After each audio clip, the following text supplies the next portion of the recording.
Welcome to Living Out Loud with your host, Jess Phillips, where we talk all things addictions, codependency, relationships, and the good, bad, and ugly in between. Welcome back, everybody, to another episode of Living Out Loud with your host, Jess Phillips. Super excited to be here today, guys.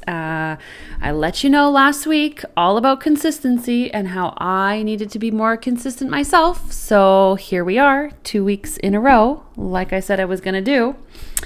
And, well, first of all, before we jump into today's topic, I really just want to take this opportunity to thank you all again, everybody who's been leaving reviews and commenting and asking when the next episode is coming out. It just feels really good to hear, and I'm super grateful that the topics are relevant and you guys seem to be enjoying them and engaged. So keep sending your questions, keep sending your topics. I'm reading all of them.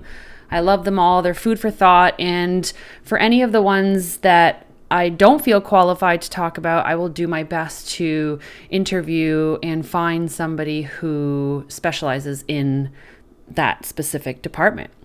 So here we go. Today, we are going to be talking about codependency. What codependency is, what codependency looks like. I think if I narrow down the bulk of the questions and the comments that I've been getting lately, it's of this topic.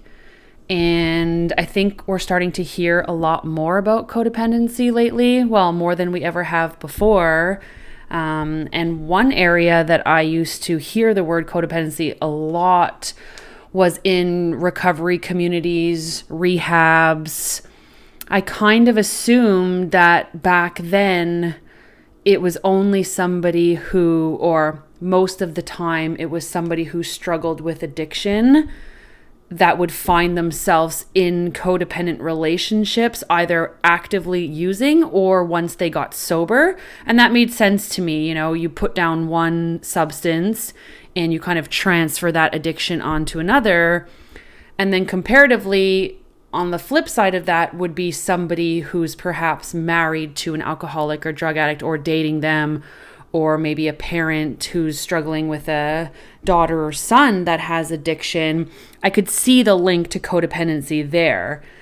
But naively, I really didn't think that the kind of layman folk could deal with codependency, but everybody very much does. The more that we're talking about it and the more information coming out and the more that I've learned about myself as identifying as a recovering codependent, and all of the therapists and psychologists and coaches that I follow that have taught me so much about codependency and its many forms that it can take on, not just necessarily in intimate relationships. It can come out in your friendships, in your work relationships. And I think it really always boils down to the same thing. It's an overinvestment into somebody else's life. Caring just a little bit too much to the point where it may look like, you putting your own thoughts and feelings aside, saying yes when you really mean no. It's almost like this inability to, and I say this not only professionally, but because I've been there myself, is to really not be able to acknowledge your current reality. And that can look like making a fantasy situation of what's happening. And that could either be in a romantic relationship, wanting the person to be someone that they're not, or waiting. We often wait for this potential to come out in someone, and that's not reality. That's constructing something very different than what's going on. And I think previously, what my codependency looked like was really this hyper focus on the other person's feelings and constantly wanting to make sure that that person was comfortable, or they felt okay, or the meal was okay, or the weekend was okay. And if this person was in a bad mood or upset or maybe had a hard day, all of a sudden it was my issue and their mood became my mood. and their bad day became my bad day. So there was really no, well, there was no boundaries there, and there was really no split of identity. It became this kind of merged situation. And it's kind of sad looking back, when I got sober, it was like, I wish we had all the information that we have today, because, you can get these crash courses on what all of these labels look like, and I'm not big on labeling myself or labeling anybody else. I think, we have little bits of everything. But to have access to the information that's out there today would have been so helpful back then, because especially when people get sober, it's almost like this rebirth and this restart at life. And I don't know if you're really supposed to know how to get into healthy relationships. Almost like this assumption that once you put down the drink and the drug, you're going to be healthy and happy and ready to go. And albeit that's somewhat true, and your life does get better and your environment gets better, but emotionally, there's still so much work to do. So, just getting really clear on what that definition can look like for different people. So as I mentioned before, becoming overly invested. I've even seen it with parents, parents who want to be the kind of cool parent who are always hanging out with their daughter or son's friends, or sometimes calling them, just overly invested in the teen's life, is definitely a flag there. It can look like fixing. A lot of people put on the hat of taking on projects, maybe seeking out a relationship where this person may be struggling with a slew of things. Could be addiction, could be self-esteem, anywhere where you feel like you might be needed, and that gives you a false sense of power or control over the relationship, is definitely codependent. And it definitely shows some of those tendencies that underneath it, we're looking at a little bit of that conditional love and control that we'll get into a little bit later. So fixing is a big one. It can look like very small things too, and basically just boils down to a non-acceptance of the other person and how they live their life. And that's not to say that people are not going to always agree on, the types of food they like and where they want to go out or where they want to go shopping. But I think inherently, if you have this very strong desire to change the way someone lives their lives, or the way that they dress, or the places that they go, if you have this information at the beginning of the relationship and you choose to go into it assuming the role that you're going to change them, another telltale sign that there are some codependent traits coming out there. And next is this sense of urgency. I see a lot of people, myself included, that when maybe a fight starts, or an argument, or perhaps the couple is breaking up, there's a deep, deep, deep sense of urgency to feel better in the moment, needing to have the conversation right now instead of letting 24 hours pass to cool off and feel a little bit better. So that strong sense of urgency is a sign that, there's something a lot deeper going on, and something's trying to come up. Either maybe you've been triggered about something in the past, but I see that a lot with couples, and especially now with everything being online and texting. I think texting is one of the worst things you can do to have, definitely talking about anything serious, back and forth, right? It's so misinterpreted, and you never know what the other person's feeling or really thinking. So that can be very dangerous, especially in codependent relationships. But really that sense of urgency that if the other person is perhaps mad or upset with you, this deep-rooted feeling of being unsafe can come in, and needing to immediately take on the whole situation, and also having to fix it very quickly. And then lastly, the topic of people pleasing. That was another one that I had heard in early recovery. You're a people pleaser, you're a people pleaser. I never really kind of identified as a people pleaser, But then I started to realize like, oh, wow, it can be quite manipulative when you do it because, again, there's so many conditions to people pleasing. I remember somebody once told me that people pleasing isn't about the other person at all. It's actually about yourself, and you're trying to make yourself feel better by pleasing another. So again, that validation is coming from a person, a place, a thing, a total outside source. So whatever it is, maybe you're doing something nice for someone, or you're constantly asking, are you okay? I was the queen of that in the past, is everything okay? Or are you mad at me? Are you mad at me has been one that has been with me probably since I was 5 or 6 years old.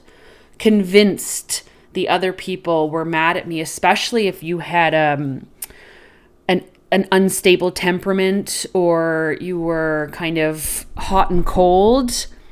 I would honestly always think that it was my fault. Is everything okay? Are you mad? Are you mad? And I know it started when I was young. I know it started at home. And I remember even at school, my teachers, a lot of adults, right? And that's a big sign when you're trying to fix an adult as a child. It's really not the child's role to ever assume that they can either help their parents or an adult around them, or even be able to kind of assess any of those emotions that an adult may be experiencing. There's a hypervigilance going on there as a kid. So I very much remember that. And I don't think I noticed it too much when I was in active addiction because, well, that was just a large blackout. But when I got sober a little while in, I remember seeing the difference between the people who were helping just to help. And I want you to take a second. I'm sure everybody has somebody in their lives where this is a very selfless person. They give just to give. There's no strings attached. And I grew up with many strings attached. So if something was given, there was conditions. So the conditions could look like, could have been praise after for quite a long time. If I didn't constantly praise the person for giving me what I was given, then the guilt tactics would come out. So that can be a big one. And really just realizing that there are a lot of people out there who, and I think it was my first experience when I came into a recovery community. I remember these women approaching me and they just wanted to help or to talk or to invite me out for coffee. And immediately my back was up.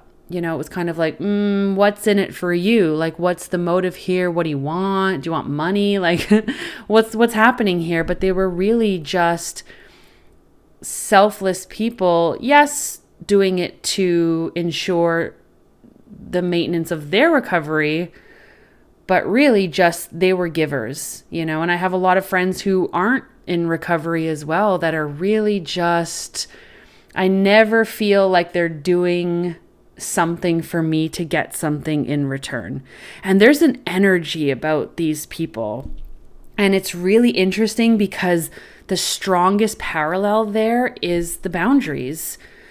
The people that I know that are the most selfless have a very strong sense of self, and they have very strong boundaries around them, because if you're giving in order to get the praise and feel better, your happiness, you have just handed over the keys to your happiness. Your happiness is now dependent on whether this person praises you or not. With these other people that I'm talking about, they're just doing it to do it. They're just always there. They're always a phone call away. And I really had to start observing their behavior because I really wasn't used to unconditional positive regard or unconditional love from other people. I always assumed these trust issues would come up, and I would always assume that there was something underneath, some trap door somewhere that led to, me owing you something, or just really not 100% convinced that you were doing this out of the kindness of your heart. And I think one of the biggest enjoyments I've gotten out of being sober and adopting a spiritual practice is that spirituality is very much focused on unconditional love. And I can throw that word out there and it can sound very easy. And I could say, oh yeah, I'm super unconditional and things like that. But the truth is that I'm not. A lot of the times, right, my ego will get in the way and I'm looking for that pat on the back a lot of the times. You know, I'm looking for the thank you for the dinner. It was so delicious and I'll do the dishes. Don't worry about it. And that is just a breeding ground for resentment, right? When I'm doing something with a hidden motive in the back of my mind, and if you don't do what I think that you should do after, what's going to happen? I'm going to be angry. I'm going to be in pain.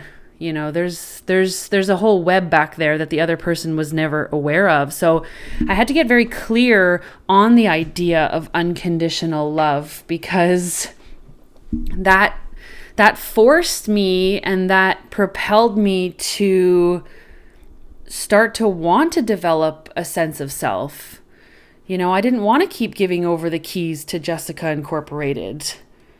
I became, you know, they often talk about reference to a flimsy reed in recovery communities, and that's exactly what I was, right? If the wind was stronger one day in some direction, I was gone, right? If I thought somebody was mad at me or I messed up at work used to be a brutal one for me.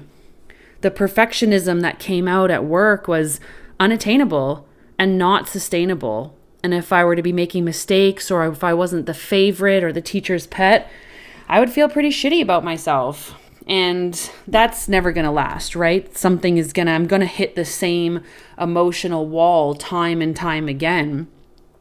So the adoption of spirituality, and really the truth is, if you become a seeker and you are seeking something larger than your ego, is probably the best way I could describe it for everyone across the board. There's really no ceiling to that. And that's been the coolest part of my experience, is that I just started to get hungry for a different solution. I didn't want to be controlling. I didn't want to be people pleasing. I didn't want to feel overly responsible and downright rigid. I remember somebody calling me rigid. That's as bad as calling me sensitive. I get very sensitive if you call me sensitive. But I remember being called rigid and I was so offended. And I think it took me years to actually realize how rigid I was. Because if you feel unsafe and you feel threatened all the time, you're gonna create an environment that is exactly that, rigid. I will stick to the things that I know. I'll stay close to the people that I think I can trust. I will build this home and this environment, and anything outside of that box is way too unknown for me. So I either don't go there, or when I am there, I feel extremely uncomfortable. So that was a big one. That was a big one for me to kind of take a look at. And that's the cool thing about growth, right? You don't have to take a look at it right away. Sometimes it's too painful. Like, it was too painful to hear that comment. You know, sometimes I have to go through this process of being angry and spinning out over it for God knows how long, until the truth finally comes out. And for me, tapping into that truth is really, again, bringing it back to, you know, the art of spirituality and the art of implementing meditation into my daily life. Because if I'm always on high alert and hypervigilant, I can't hear anything else. My mind is operating a million miles an hour. There's stories being constructed. I think that I know best. I'm really running the show that way. And unless I slow down and adopt newer principles and practices into my life, I can't hear anything clearly. So that was a big one for me, you know, and my journey through deepening my spirituality took almost 8 years in recovery to really start to accept the fact that my ego is often getting in the way of all personal relationships, me moving forward in life, because there I was again feeling quite restless, irritable, and discontent. And if there's one thing that is not very comfortable to be sober, are those three things. When you're drunk or high, it doesn't really matter. I expect people to be restless, irritable, and discontent, and then you have your medicine later on. You just get plastered again and it's gone. But when you're sober and you don't have anything to numb out with, it can be very, very, very uncomfortable to sit in that pain. So adopting these spiritual principles started to teach me the art of, well, first of all, teach me the separation between love and fear. I remember one of the first books that I read that actually sunk in was a book called Return to Love by Marianne Williamson. And it's actually from A Course in Miracles, which is quite a heavy read. There's actually teachers out there that take you through A Course in Miracles. They have to take you through the book, chapter by chapter. But A Return to Love was a condensed version of A Course in Miracles. And Marianne Williamson broke down this book in terms of intimate relationships, your career, your relationship with your body. And she went on to explain that anything that's not a loving thought is not real. And she repeated that message time and time and time and time and time again in the book until it really started to sink in for me. And I never realized that fearful thought or that egoic thought is actually a false reality. I have constructed that because my environment feels threatened. But the truth is that I'm not being threatened. Because the truth is threats don't exist, right? If we are these loving beings and only love is real, then all the rest of it is quite a crafty construct that I've created for whatever situation I'm in. So that really opened up a lot of doors for me. And the truth is that, people often ask me, what's the point of spirituality? What's the point in this kind of higher consciousness? And is it real? And I don't know if I believe. And I have a mentor in my life, and she tells me, it doesn't really matter if I believe or not. I'm going to act as if I do believe because I feel better when I act that way. And if that's not the truth, I don't know what is. Because if I really take it down to those two simple concepts, love and fear, I'm a way better version of myself when I'm living in love.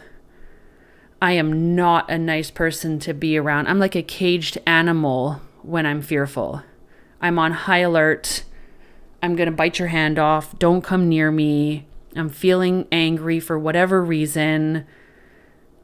So when I wake up in the morning and I remind myself that only love exists and that the next action I take, please let it be a loving action. I mean, the proof is in the pudding. My day is completely different. So, that idea of people pleasing that I was talking about before really has to come down, and it all boils down to the same thing, whether it's me being overly invested in someone or a client or whoever's talking to me, or being overly responsible or rigid, the need to fix someone, the sense of urgency, the people pleasing. It's the same message underneath. It is the need to control. And a need for control is just dysfunctional boundaries across the board. Because the truth is, I have no control. I have no control over what anybody or whatever happens. That is another construct. And it's not fair to whoever else is in your life to assume that you know better for them than they do themselves. And that's where I see a lot of that fixing tendency start to come in. And when you really think about it, what do we have control over? Ourselves, our choices, our boundaries. I didn't realize that I could say things like, this isn't the right place of employment for me. Thank you for the opportunity. I'm going to keep seeking.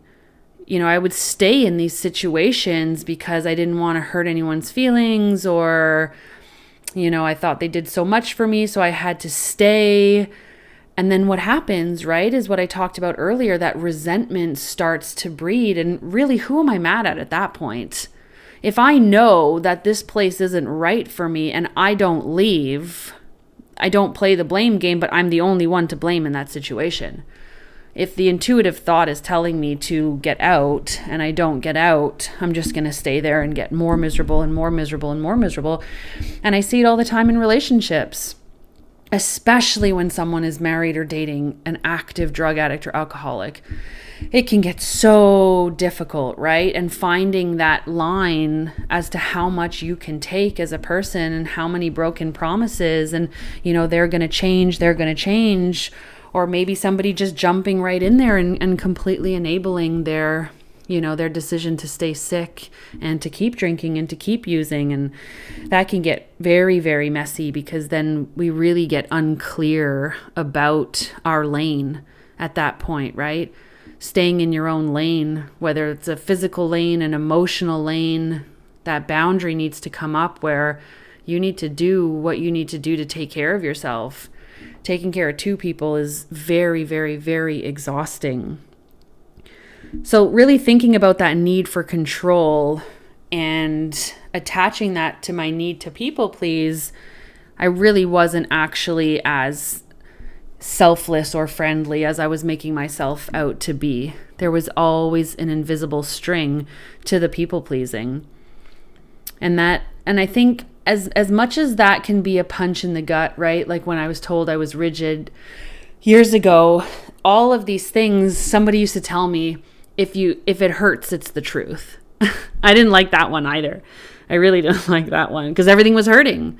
People were I was hearing these kind of one-liners of these shots, and I was like, fuck, that's me. And it's okay. You don't have to be ready to work on it in the moment. But when I was, it became very clear. And I also had to have a lot of compassion as to why I was trying to control the situation. That's why I really dislike terms like control freak, crazy. They're not helpful, these terms whatsoever, right? Because there's a reason people are trying to use those broken strategies. There's a reason people are trying to control their environment, and it goes way deeper than a lot of people may think. So having a lot of compassion around the reasons why I was people pleasing and why I was trying to take care of everybody around me, and getting some clarity on that. So I think those kind of, those 6 subtopics really kind of across the board would explain how codependency can manifest, and it really doesn't just stop there. I think as umbrella topics, we can look at intimate relationships, the parent-child relationships, friendships, career, but then we're really kind of leaking into, because again, the need for control, right? You're boiling that down to a self-esteem issue. And then if we start looking at self-esteem issues, we can really look at, how that translates into the rest of the areas of your life. And I think I've mentioned this before, but I had a buddy in Toronto who used to always say recovery is like having 7 garbage cans and only 6 lids. So one is always popping up. And I remember kind of feeling like a bit disappointed by that, because I was like, God, am I always going to have something pop up? And when I didn't know what was happening, it was frustrating, because, when there wasn't anybody around to control, I realized I would go to the food, right? The binge eating, or when the binge eating wasn't serving me anymore, I would go to the over exercising. And then when that wouldn't serve me anymore, and it was just this constant like stone hopping from thing to thing, person to person, until someone like me, again, I'm very slow to learn pretty painful lessons, but I need to either run out of resources or be in enough pain to realize, like, shit, there's got to be a different way. And also, too, like, what was always the common denominator? It was me. Because I could look at everybody else all I wanted, but everybody else seemed to be kind of at least pretending they were more stable. You know, they would stay at jobs longer, they would stay in cities longer, they would stay in relationships longer. And I was just this firecracker jumping from thing to thing to thing. And the truth was, I was so uncomfortable. And there was still so much stuff that needed to come up that was unhealed, that I think when the person's ready, the teacher shows up. And I'm immensely grateful for the life that I have, because I have so many teachers, so many different teachers that I get to learn from every day. And that really requires me to stay humble and to assume that, actually, I don't even assume, I know that people know a lot more than me. And when I stay open to that, I can learn, right? I know the people, excuse me, I know the people to call when I need a little bit more compassion. I know the people to call when I need to kind of be put in my place. And I've got this smorgasbord of people, and it's really wonderful. So that's enough out of me. I'm getting to one of your questions. So this question was 2 questions, but I'm going to combine them into one. So the question was, how can codependency be cured? And in what ways can I build my self-esteem and self-value? So I combined those because gaining self-esteem and healing is the answer to the first question, right? How can codependency be cured? And I often view questions like that as a question that I had earlier in terms of my recovery, right? When am I going to be cured of alcoholism or drug addiction? I was really hoping for like the diploma and the certificate on the wall saying, Jess, you're well now. Here you go. Here's your severance package. Go on, do your thing. And that day never came. And I'm really, really, really grateful. If you would have told me that 15 years ago, I'd been like, oh my God, I'm out of here. But I'm really grateful that day never came, because I have watched people over the past 15 years get that metaphorical diploma and tell themselves that they are cured now.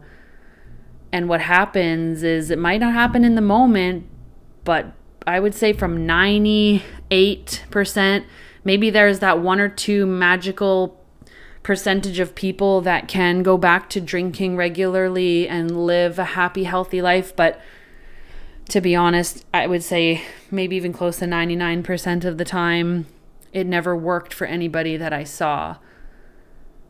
And as much as I don't want to see anybody else suffering, it was important for me to see that, because the message was always the same. You know, don't go back to drinking and using, because you're going to pick up A, right where you left off, and B, it's not as good as I thought it was going to be in my mind. And that's a powerful statement, right? Because that, again, really goes back to the power of my ego and the power of the fantasy that I can create in my head. Only alcoholics and addicts can really hit. I mean, I've seen and witnessed people, especially working in treatment centers, hit bottoms that would shock people. So to anybody who wasn't struggling with a drug or alcohol addiction would say like, oh, okay, for sure this person has reached their bottom and they're done now. There's no way somebody would ever get sober and go back to that. And I smile at that statement, because I'm like, oh, yes, they can. Oh, yes, they can. It's this amazing ability to forget the pain and suffering of just a little while ago. You know, sometimes it's 3 months, sometimes it's 3 years, sometimes it's 10 years. And it's a catch-22, right? Because the better your life gets, the more normal, I shouldn't use the word normal, the more confident that you get that you're living a healthy, happy life, and therefore may be able to start drinking and using recreationally. So that was my long-winded answer to, can codependency be cured? I like the term recovering codependent as I like the term recovering alcoholic or drug addict.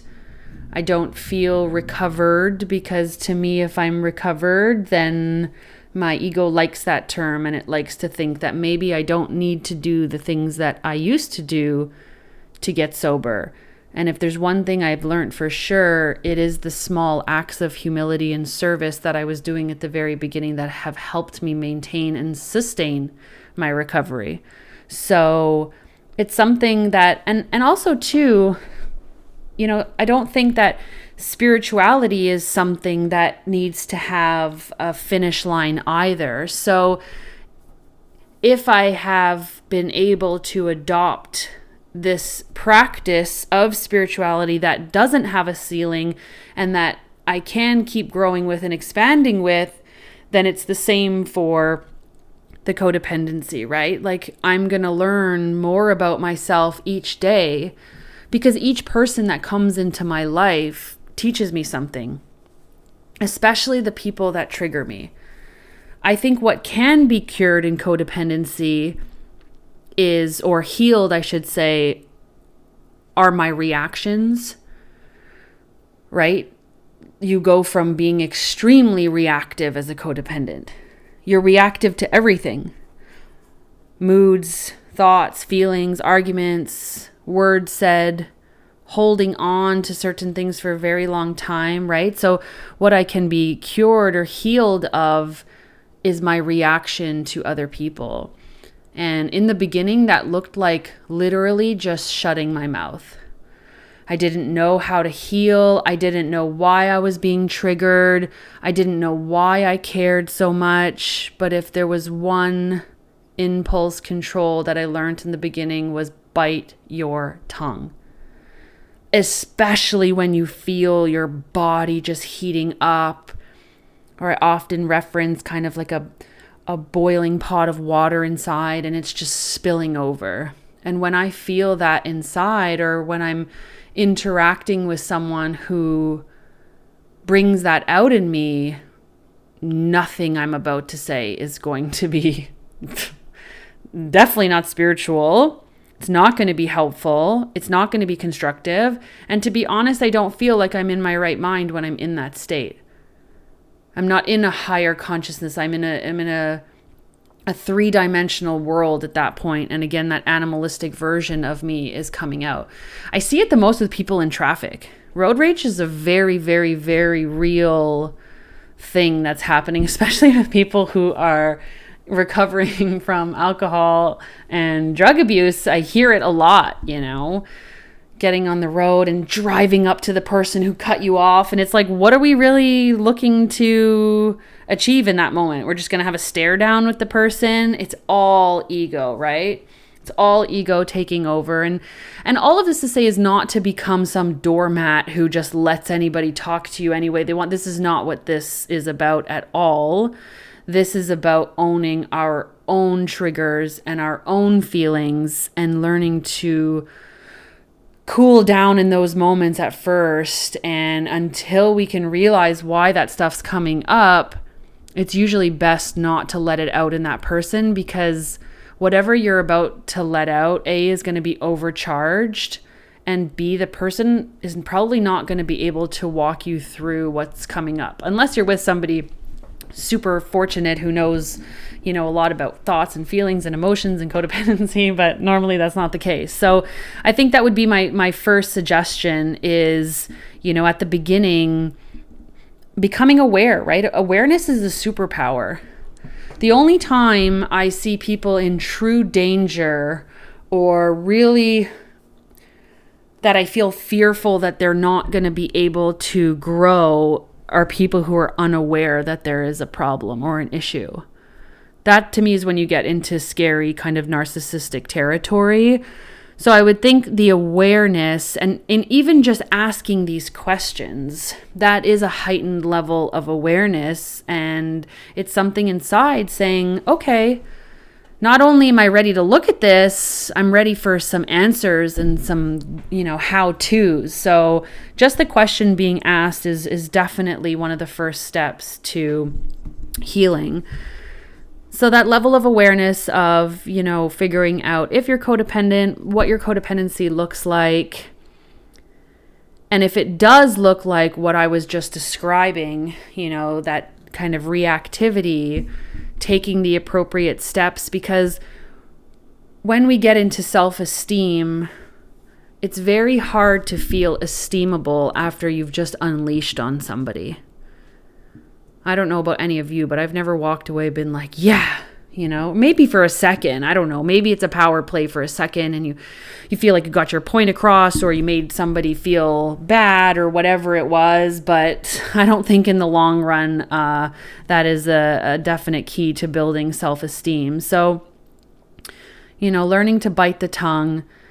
And then the next step would really be finding a platform, a person, whether it's a coach, a therapist, that's kind of been my niche as I've gotten more open about my recovery, is, that focus on codependence, because I think just like drugs and alcohol, you want to speak to somebody who A, can hold that space for you, and B, can relate, or at least professionally be able to handle what you're putting out there. So I think the next step would really be, either working with somebody, something consistent, right? It goes back to last week's episode of building that consistency with someone or a recovery community that you can go to week in and week out, because this type of work is not a one-shot deal.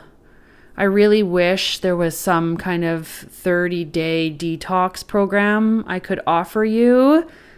And if anybody does offer you that, run, because it takes a while, right? It takes a while to take a look at what's really coming up.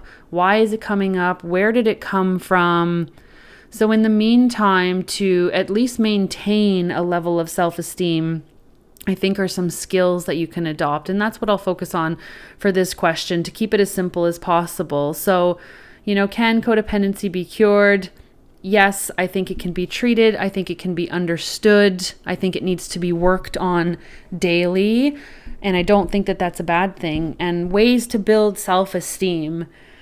I love this question. I remember, I think I was still in rehab. 2007, I was 21 years old, and God, was I confused and angry, and I really thought my life was just going to be over and boring, and I just felt so shitty about myself. And the worst part of that was that I couldn't even tell anybody that I felt shitty about myself. I was still even in rehab playing this cocky kind of, I don't struggle with the same things these other people struggle with. But the truth was I did. I just kept it all stuffed inside. And that's way more painful than just getting it out. And I remember asking my counselor at the time, how can I build up my self-esteem? And he told me, by doing esteemable acts. And if you were to ask me at 21 what an esteemable act was, that was not how I was living my life. And again, I'm very grateful for being sober, because a large part of recovery is acting as if you are a selfless person in the beginning. That could look like calling someone just to check in and see how they're doing. Whether or not you're doing it just to get out of your own head at the beginning is fine. It's a start. So, I really had to get clear on what those esteemable acts would look like. And I can smile today because those look so different for me now, 15 years later. But really kind of putting pen to paper and figuring out what an esteemable act would look like for you. And again, also too, being very weary of not crossing that invisible line into conditional acts and conditional love. Because sometimes we do things and we don't even realize that there's a condition behind it, right?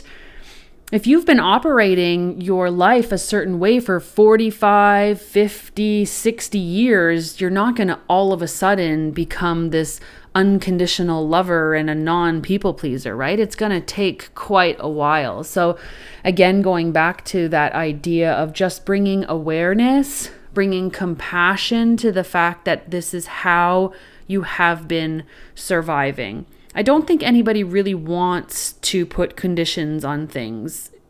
I think it's really a safety tactic and a control tactic. And, as much as it's not a great thing to do, there's a reason why people are doing it, to stay safe. So having compassion around the way that you are behaving, and also some compassion and gratitude to the fact that something's telling you inside, like, hey, I don't want to behave this way anymore. And really learning some skills and some tools to get out of that. So esteemable acts, at the beginning can really look like, it can be as small as standing there and holding the door for someone, just smiling as they go by. I love that. I walk and run a lot in the mornings, and I'm lucky enough to live by the water. So there's a lot of people out there, and I love smiling at people when I go by. Some people don't smile back, and I don't turn around and say, hey, where's my smile? I smiled at you. Some people smile and some people don't. But when I do connect with the other person, it's just nice. It's a visceral feeling. It kind of warms my heart, makes me feel safe, even in a group of strangers. So small things like that. I've heard tons of people. I used to have a client, actually, he would come in all the time, and esteemable acts were very new to him. And he was quite vocal about how independent and autonomous, I guess I will call it, he had been for the majority of his life. So he would always go to Starbucks before coming into session with me, and he would come in after working with me for a couple of weeks, and he would be like, I paid for the person's Starbucks behind me, and I was really happy to hear that, because it was an anonymous. He just drove away. He didn't wait around the corner to say, hey, that was me that paid for it. And we were laughing one day. I think the person, I couldn't remember what happened, but it was a large order. I think he prepaid or something, and it was a lot more money than he thought it was going to be. But nonetheless, it was still a kind act, So figuring out some ways, because at the end of the day, the fundamental idea is focusing on community and others a little bit more than we're focusing on ourselves. And I don't think that anybody's ever felt bad by doing something nice or doing something selfless for someone else. So building up self-esteem by those acts. And secondly, going back to the idea of boundaries.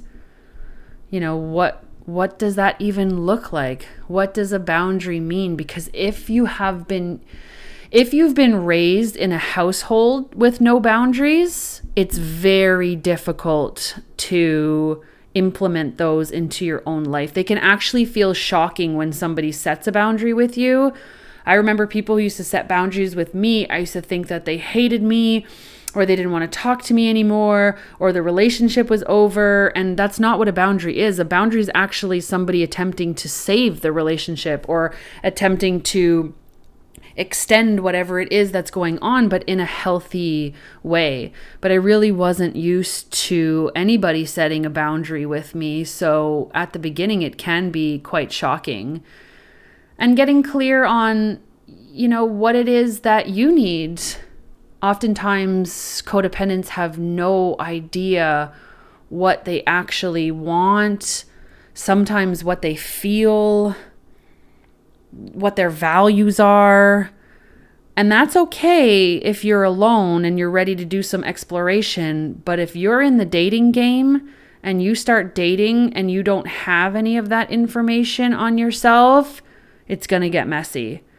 It's going to get messy because you're going to hand over those keys. You're going to hand over the keys, and I say it because I've done it. You're going to hand over the keys and say, okay, if you're happy, I'm happy.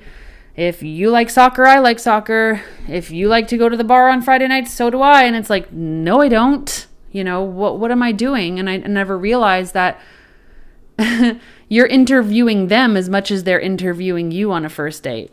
And if there's anything a codependent doesn't do on a first date is interview them.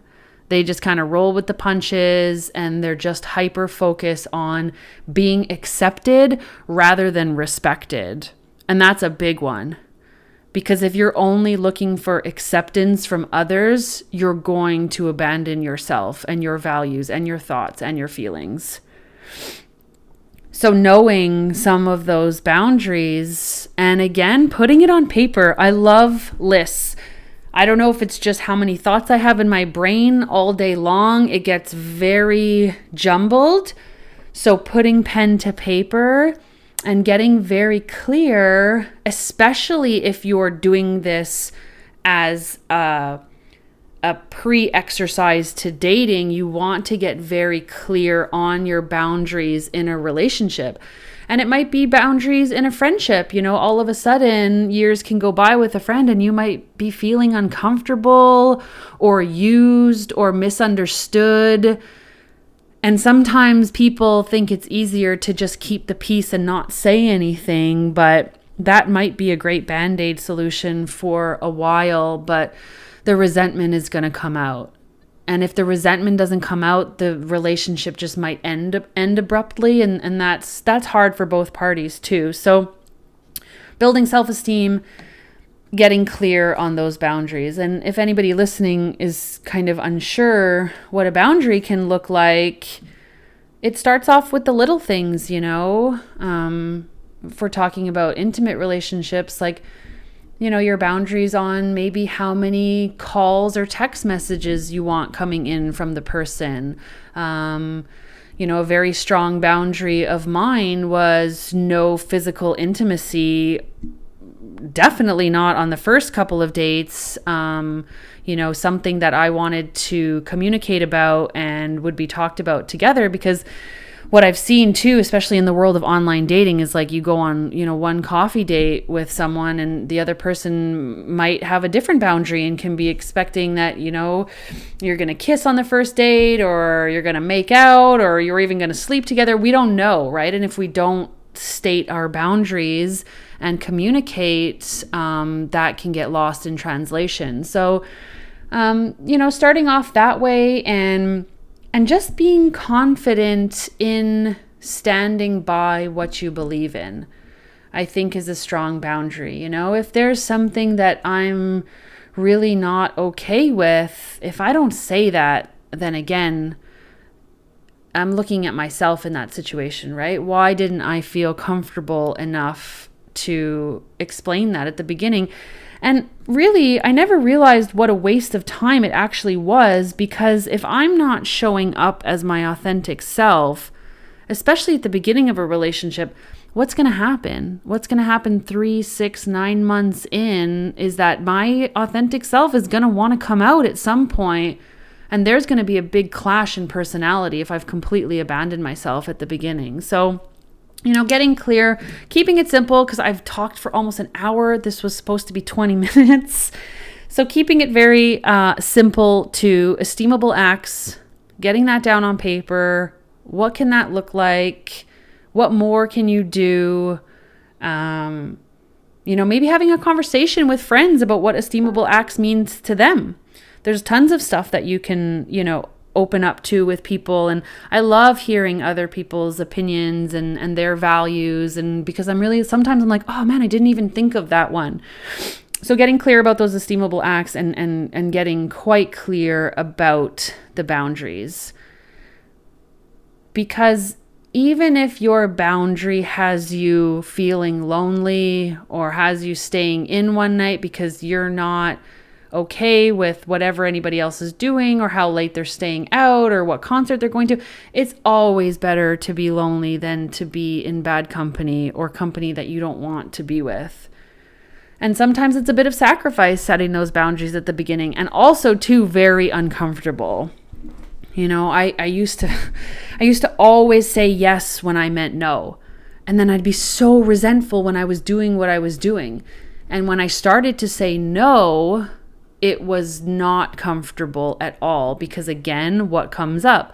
The people pleasing. I don't want to hurt your feelings. I don't want you to. And then there's some people that I just started to observe and I'm like, wow, they're really good I had someone in my life recently and I'd be like, oh, do you want, nope. And I would just be like in my mind, like, how can you just say no like that? Just so confident in that no.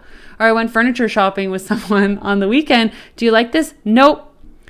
If somebody were to ask me, I'd be like, well, yeah, I kind of, sometimes the simple answer is just no.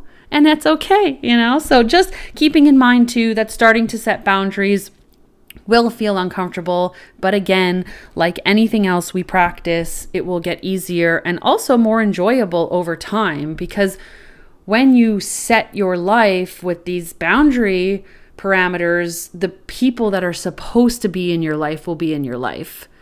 The things you're supposed to be doing that you're in line with will be set up. You're going to stop finding yourself in places you don't want to be with people you don't want to be. I used to always say this one quote, and it goes, in order to craft the life that you want, you must first get rid of everything that you don't. And my life was full of a lot of things that I didn't want because I kept saying yes to people, places, and things that truly didn't align with my core values. So that went on way longer than I wanted, guys. I hope that answered both questions, even though I combined them into one. I will be back next week. Thank you again for your reviews, your comments. If you feel so inclined, please continue to leave reviews. They're very helpful. Share this podcast, social media, Instagram, Facebook, wherever you can. And I will stay consistent, and I will see you all next week. Thanks, everyone, for listening and supporting Living Out Loud. Be sure to tune in next week for another fun, juicy episode.